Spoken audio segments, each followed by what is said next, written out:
Hello and welcome to the channel. What you're looking at now is the last 500 meters of a 62-mile race, or 99.8 kilometers. At least I thought it was a race. But just watch this.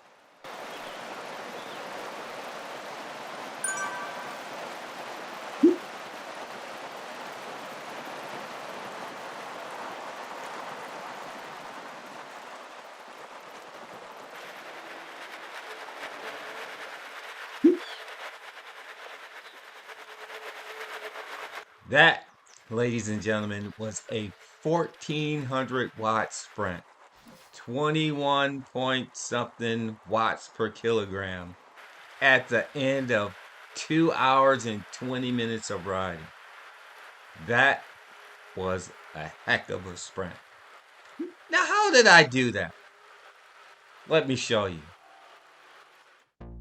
This is my Training Peaks training schedule. And that sprint that came out of me actually started before I got on the bike. Normally on a Saturday, which is when this race took place, I do a bike race in the morning, and then sandwiched between that I do a swim session, and then right after that I do what I call my long either recovery ride or tempo ride.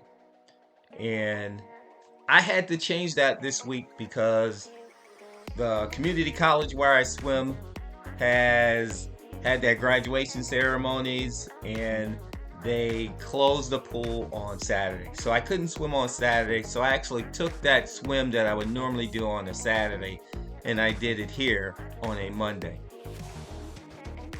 So looking at this, when I looked at my schedule for Saturday, it had me doing 2 broken up bike sessions.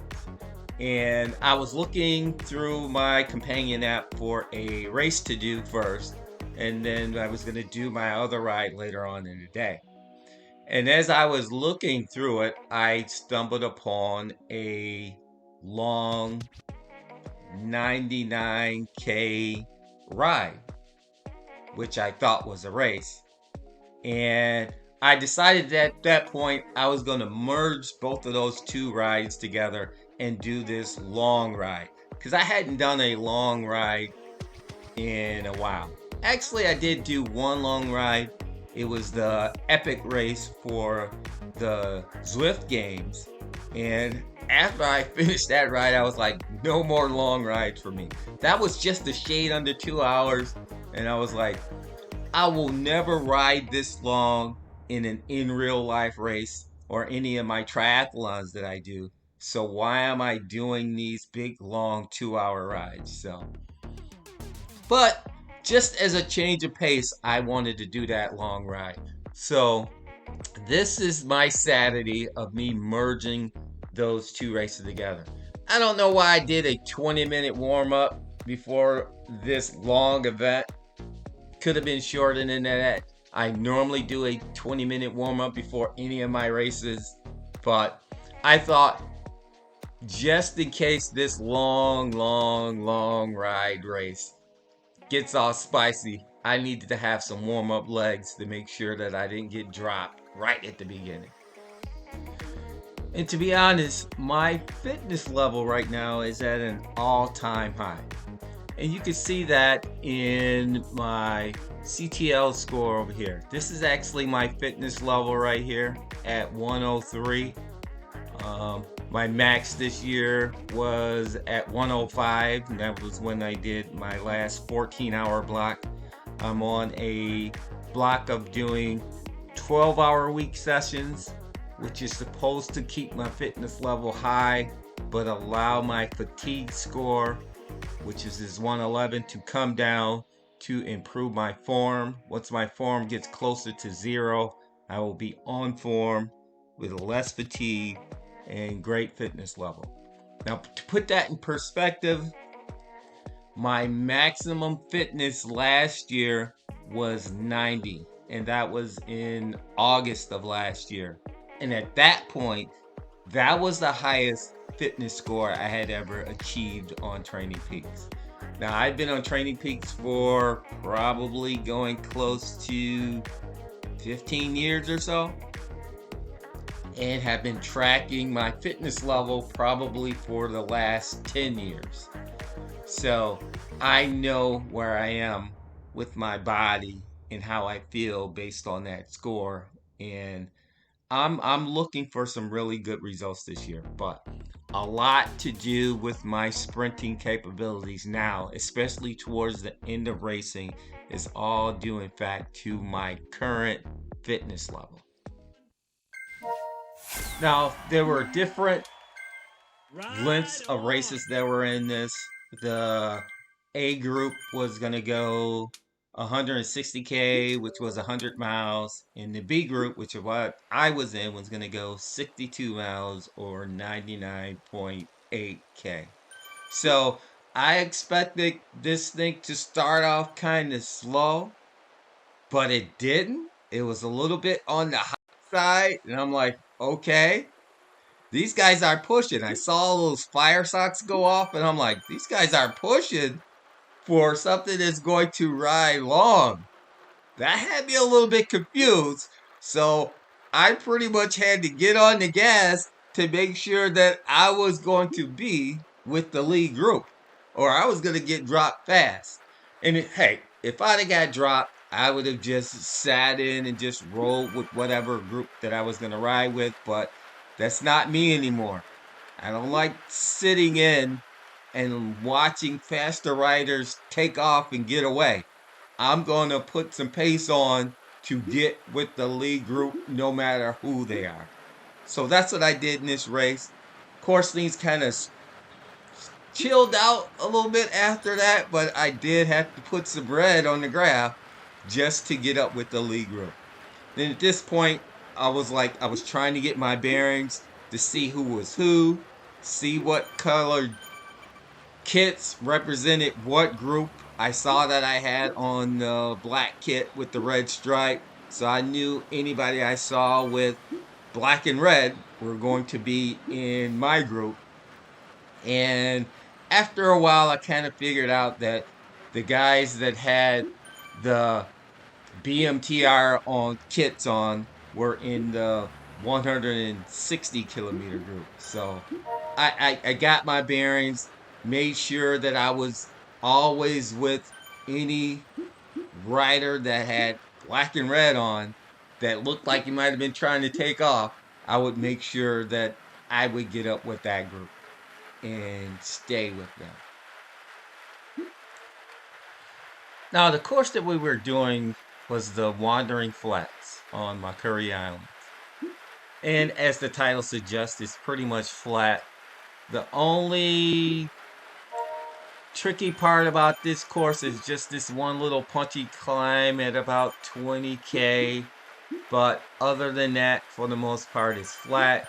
So there isn't a whole lot of stress to do on this course.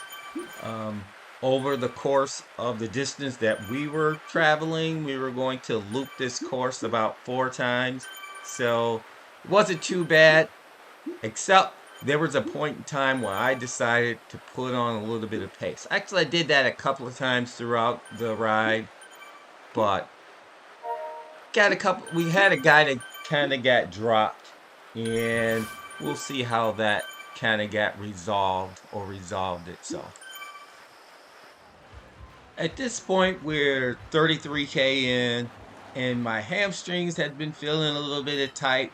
So what I did was I dropped down to my aero bars. When I'm sitting in the aero position on my aero bars, I tend to get a little bit more stretch in my hamstrings, and for some odd reason, it makes them feel a little bit better. So at this point, I'm thinking, okay, I've been sitting in the blue, which is sort of like a zone 2, got some zone 3 green in there for quite a long time. And I just felt like picking up the pace. So I sat on my bars and I slowly started to roll things up just to inject some pace in what was looking like just flatness for a while. And I wanted to see who was going to hang on, whether or not they really just wanted to ride in this blue zone 2 pace, or they were good at picking up the pace. So I was glad to see that the majority of the riders that were in the front group decided, like, okay, let's go. Let's go. So I'm I'm actually trying to make my legs feel better by going faster in what's going to be another almost hour and a half worth of riding. And I'm like, hey, let's get into some orange here. See who's gonna hold on.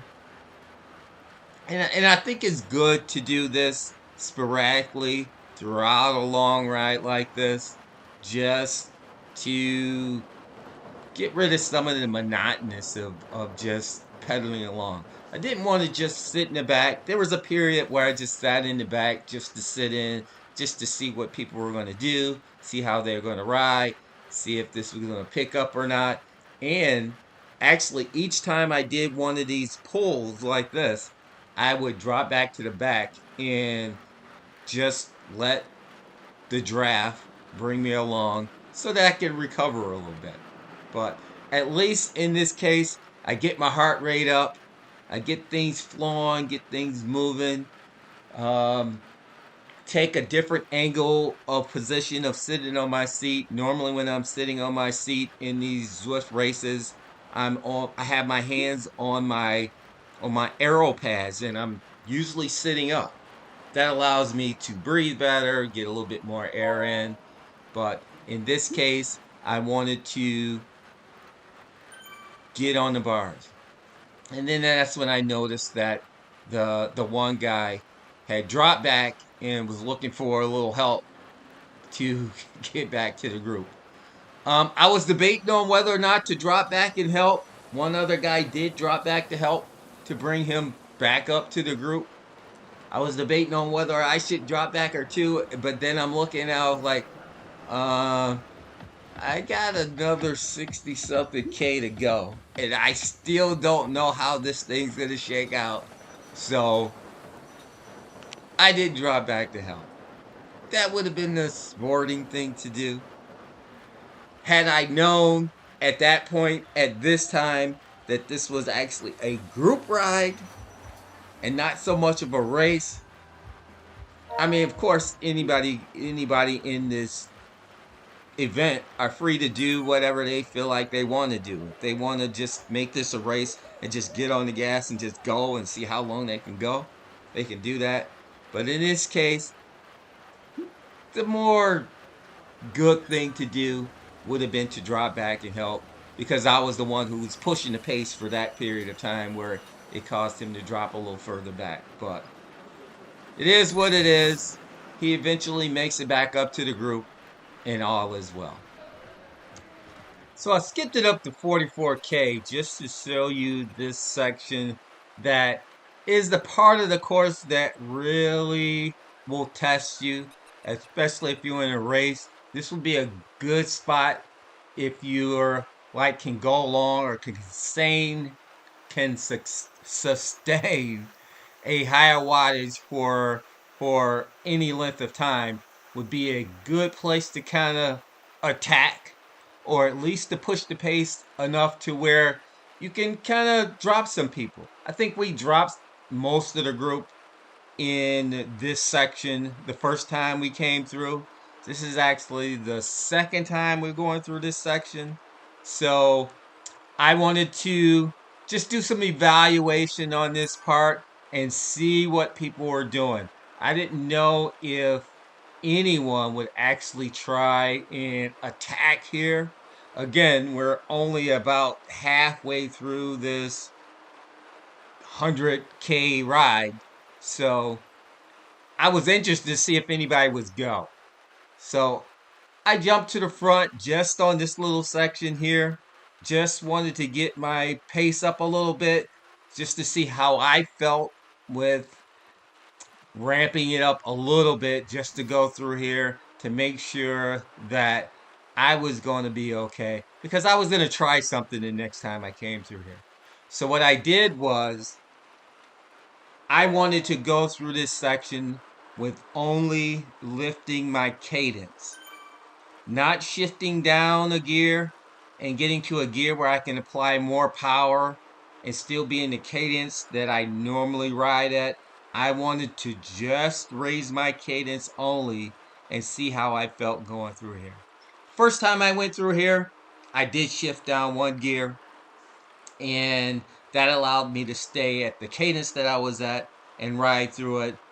But when I shift down a gear, I could feel that in my legs. I can feel it in my quads a little bit, saying that, okay, I know you're in a lower gear and we still want to maintain some power going through here. In this case, I just wanted to use cadence so that I can get over the top of my gear and basically spin a little bit to get the power to drive me through this section. So that was that one little quick elevation. Then I know that it's pretty much just gradual elevation changes to get you through this next section until you're at a point to where you're back out on the flats and you can kind of lean off of it. I didn't want to lead the group too much, so I pretty much just stayed with the group because I wasn't really trying to push at this point. But I wanted to see how everybody would take it if early on I pushed it a little bit and see if anybody else decided they wanted to just jump on it and try and fracture the group. So at this point, it's pretty much just high cadence. My heart rate's coming up, but it, tell you the truth, is really not all that elevated. At 157, this is still a sustainable power pace cadence that I can continue to do. I mean, I can continue to do this for another 5 minutes or so and not feel any ill effects of it. But I know as time go on, my heart rate is going to slowly tick up because of the high cadence that I'm doing. But we got through that section. You see a lot of nice darker orange in there, which is good because right before that you can see all of that blue where we weren't pretty much doing much, which is, the blue is good. You kind of need that in a long endurance ride. So getting elevated, getting the legs warmed up, just feeling the tension in the legs. You need to get that every now and again. And I was going to make sure that that happened in this ride. Throughout the ride, every now and again, I would pick up the pace and drive it to make sure that we weren't getting stale. Now, I don't know if you noticed it or not, but shortly before this, I saw a coffee cup over somebody. It was at that point I realized, oh, this isn't a race. This is a group ride. You don't have coffee cups in races, only in group rides. And that was my first indication that this pace was just going to vary and this wasn't going to be too racy race or a real race to the finish. Because at any point, somebody can fly a coffee cup and take a 3-minute break and chill where everybody else is pushing. Now, I saw that on one of the 160 distance guys, but I didn't see it on any of the 100 distance guys, or 99.8, or 62 miles, whatever you want to call it. I didn't see it on any of those guys, and I was hoping nobody in my group would fly a coffee cup because I wanted this to stay on pace. Nobody taking any breaks into the end. So I was kind of happy about that.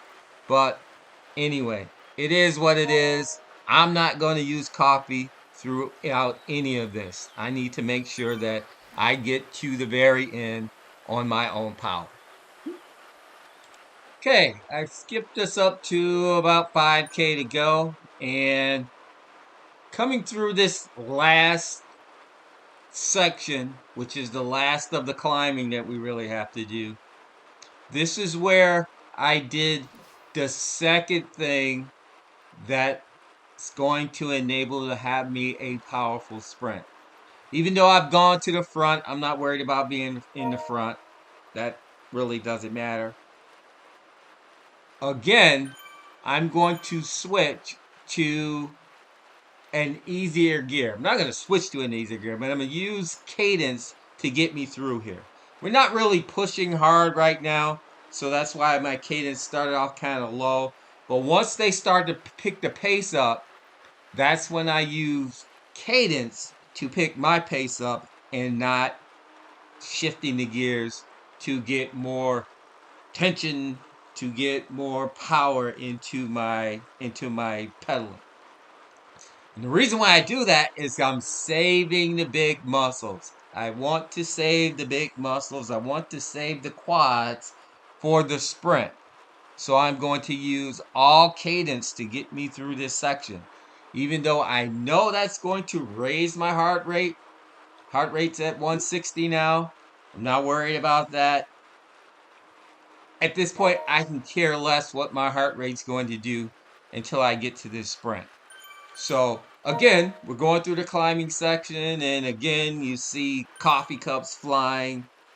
That's the 160 guys using that method to get them through this climbing section, which I think is kind of smart because it allows them to save their legs going through here. But I'm just glad nobody in my group is using it, and I'm going to use my pace strategy to get me through this section, to get me ready for this sprint. So there's not a whole lot of climbing through here, but it's enough that if you really have to push it, and we're going to pick this pace up a little bit, if you really have to push it, and I'm only pushing it to catch up to the guy that's in front. The only reason why you need to push it through this section is to not get dropped, obviously. But I'm not worried about that. That was actually a pretty good effort. That got my heart rate up to 170, 171, which it hasn't been this high throughout the whole entire ride up to this point. So this is pretty much, has been a group ride. But I want to save my legs for what I know is going to be a powerful sprint. Now there's the third thing that's going to happen shortly. That's the reason why I'm going to have an insane sprint at the end of it. And it started shortly after we made this turn. Look at my timeline and look at the kind of colors that it's producing right now. It's starting to slowly slip into the green. I mean, there's a little bit of orange in there, a little bit of yellow, but it's going to slowly slip into the green. I'm out front, and right now I'm completely getting off the gas because I'm getting myself set up for this sprint. And you can look at the timer. The timer has 2 hours and 18 minutes, and about 30 seconds is when that little dip that went into the gray is when my break started. It's a break. Complete zone 2. Look at it. Look at the blue. Little bit of green, blue. This is completely zone 2 for me. I'm not worried about these coffee cups that I see. Those are on those 160 guys. I'm not worried about that. All I'm worried about now is when this sprint is going to start. Now, I was curious as to how my legs would perform. It has been a long ride. It has been over 2 hours. So I was curious as to what kind of sprint I could actually do. But as long as this thing stayed in the blue, I even see some more gray in there.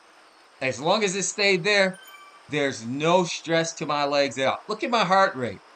My heart rate was at like 170 something. Now it's at 153. That's nothing. And it's still going down. So I might as well be on a coffee break at this point. Well, obviously a coffee break would allow me not to have to pedal at all, I would consider that cheating myself at this point. But look at my graph. Blue, blues, grays, a little bit of green. This is a great for me. Now, I don't know if these other guys that are in my group are setting up for this sprint or not. I would hope that they were setting up for the sprint. I actually told them earlier in the race that I was a sprinter, so they know that I'm going to sprint when it's time to sprint. And there's 2 minutes gone by, and I'm still in the blue. My heart rate's down in the mid 140s. That's crazy. Well, it's pretty much been there for most of the race, other than when we got on the gas. But for me to go from 140s and going on 3 minutes of rest, that's going to enable me to have a powerful sprint. So this is a lesson for everybody out there during your races. If you let a sprinter rest, he will get you. Don't let a sprinter rest. If you go with power and you see sprinters in your race, then know towards the last 2-3 minutes or so of that race that you need to be on the gas. That's your only way of beating that sprinter, is to keep that person on the gas. They still may get you, but at least you have a chance if you keep them going. I'm looking at this and my heart rate was in the 140s. Now it's starting to slowly tick up. And the only reason why my heart rate is starting to tick up now is because of anticipation. I'm anticipating what I need to do on this sprint.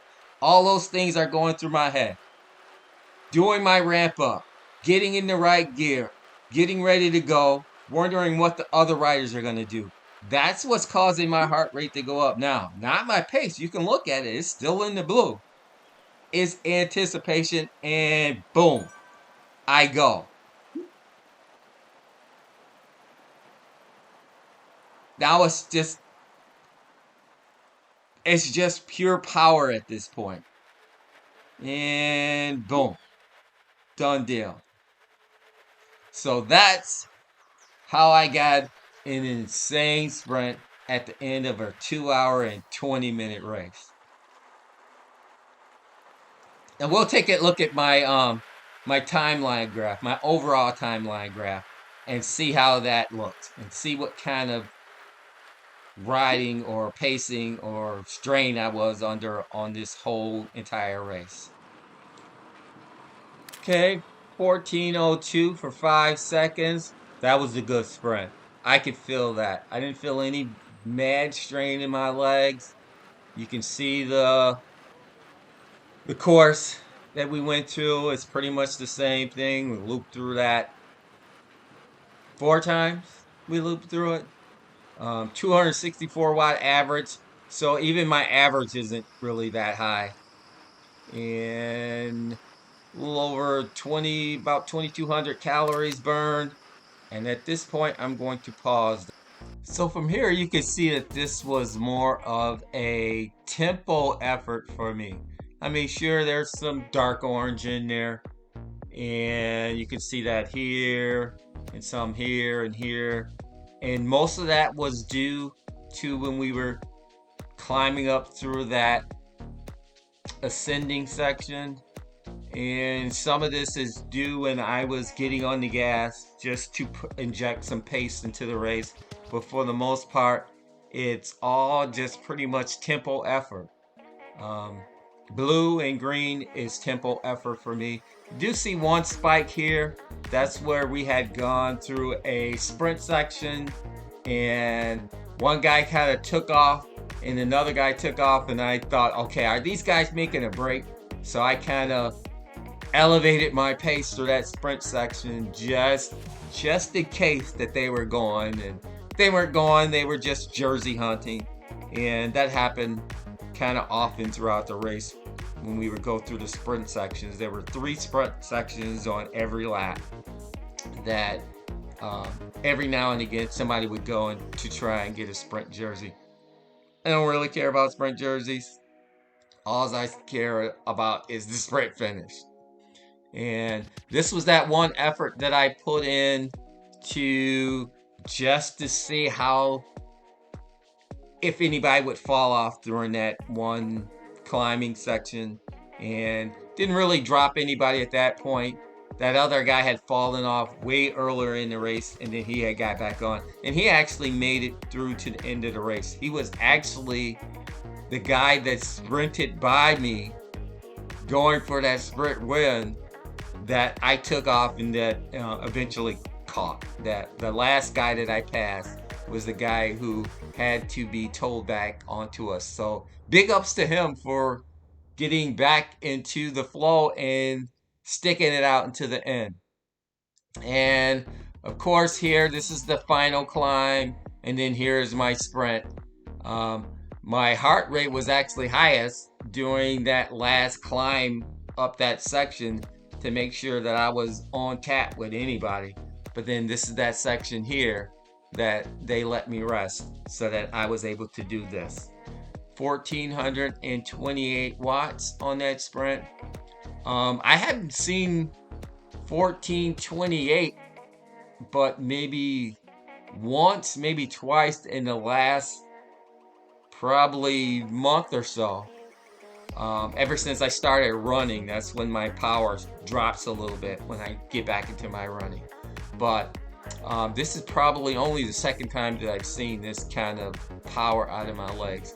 And again, pretty much tempo ride, so that will set me up any day for that kind of power. So thank you again for stopping by and watching my video. I really appreciate any time anybody spends viewing my content. And till I can get back to you with another one, thanks again. Peace. I'm out.